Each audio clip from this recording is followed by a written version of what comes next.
Back వచ్చింది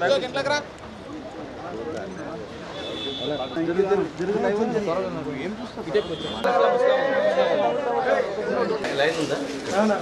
live live live చూపించాను.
అక్కడ ఓకండి ప్లీజ్, ఇక్కడ రండి.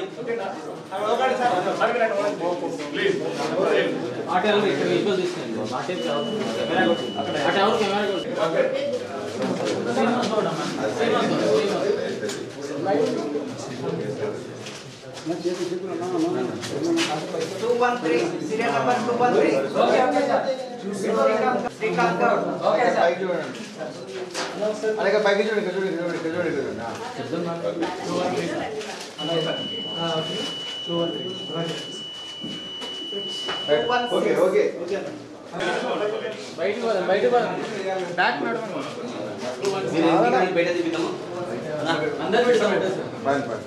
శ్రీనివాస్ గౌడ్ వస్తే నేను ఫ్రేమ్ పెట్టాను.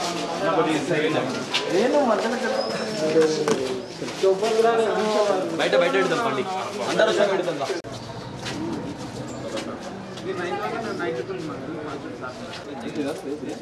ఫాస్ట్ ఉన్నాడు ముందే, వాళ్ళు ఏదనుకున్నావు సార్ అంటే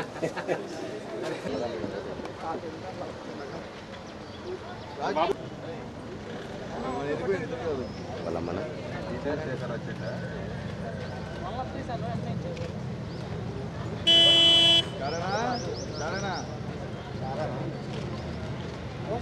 మా నాన్న, మా భార్య, మా ఇద్దరు కూతుళ్ళు, తమ్ముని భార్య, ఇద్దరు కొడుకులు, నా చెల్లెలు, బావ, మా కుటుంబం అందరం, అందరికన్నా నాకు వెన్నంటున్నటువంటి మా తమ్ముళ్ళు సుదీప్ రెడ్డి కావచ్చు, ఇంకా మా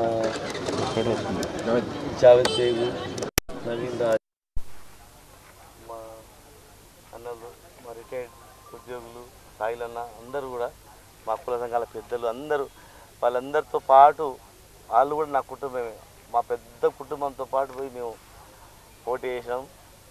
మర్చిపోరాని ఘట్టం.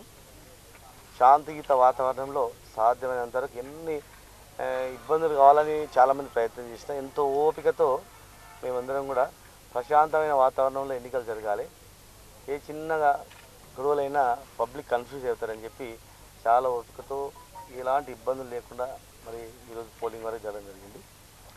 ప్రజాస్వామ్యంలో ఓటు అనే ఒక ఆయుధం ద్వారా ఈ ప్రాంత, ఈ రాష్ట్ర భవిష్యత్తు మారుతుంది అన్నమాట.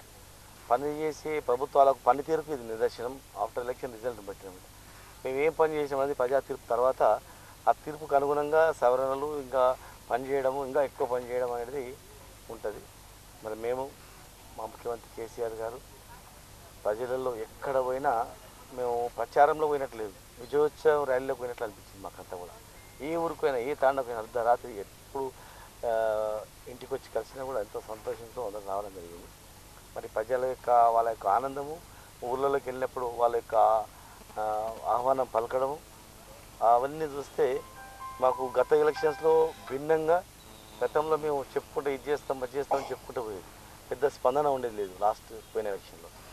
ఈ ఎలక్షన్లో మా కళ్ళ ముందర మీరు ఇది చేసిండ్రు, ఈ పని అయింది, ఆ పని అయిందని స్పీచ్లో మాట్లాడుతుంటే సీఎం రిలీఫ్ అనగానే 10 మంది చేతులు లేపి మాకు వచ్చిందని చెప్పడం, ఆసరా అనగానే 100 మంది చేతులు లేపడం, మాకు వచ్చింది బిడ్డ, మీరు ఇచ్చిన ప్రభుత్వం ఇచ్చినట్టు దీంతోనే బతుకుతున్నాం బిడ్డ, నా కొడుకులు చూడకపోయినా హాయిగా ఉన్న బిడ్డ అని చెప్పడం. అట్లా కరెంట్ అనగానే మా చేనులు మంచి పంటలు పడుతున్నాయి బిడ్డ అని చెప్పడం. ఊర్లో రోడ్లు, అట్లా ఈ కనీస వసతులు మంచినీళ్ళు వచ్చినాయి, నల్లా వచ్చిందని మేము అనుకోలేదు బిడ్డ, నల్లు వచ్చినాయి, నీళ్ళు వచ్చినాయి అని చెప్పడం, అట్లా రకరకాలుగా వాళ్ళందరూ పనిచేసినామని చెప్తూ సంతోషంగా మమ్మల్ని డప్పు కొట్టుకుంటూ బాజా భజంతులతో ఊరేగింపు చేసి పంపడం అనేది మాకు చాలా హ్యాపీ అనిపించింది.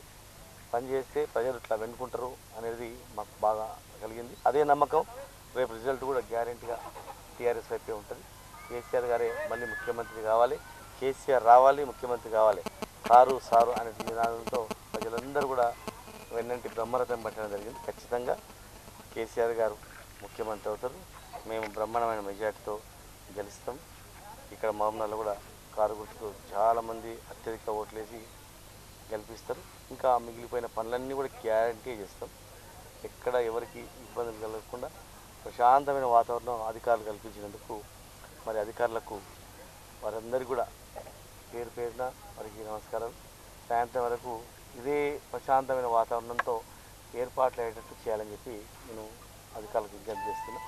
మా ఏజెంట్లు కానీ మిగతా వాళ్ళు కానీ ఏమైనా చిన్న చిన్న ఇబ్బందులు వచ్చినా కానీ వెంటనే వాళ్ళు కూడా స్పందించి ఇది ఆఫీసరే చేయాలనకుండా వాళ్ళు కూడా స్పందించి వాళ్ళకు సహాయ సహకారాలు అందించాలని చెప్పి అందరికీ విజ్ఞప్తి చేస్తున్నా.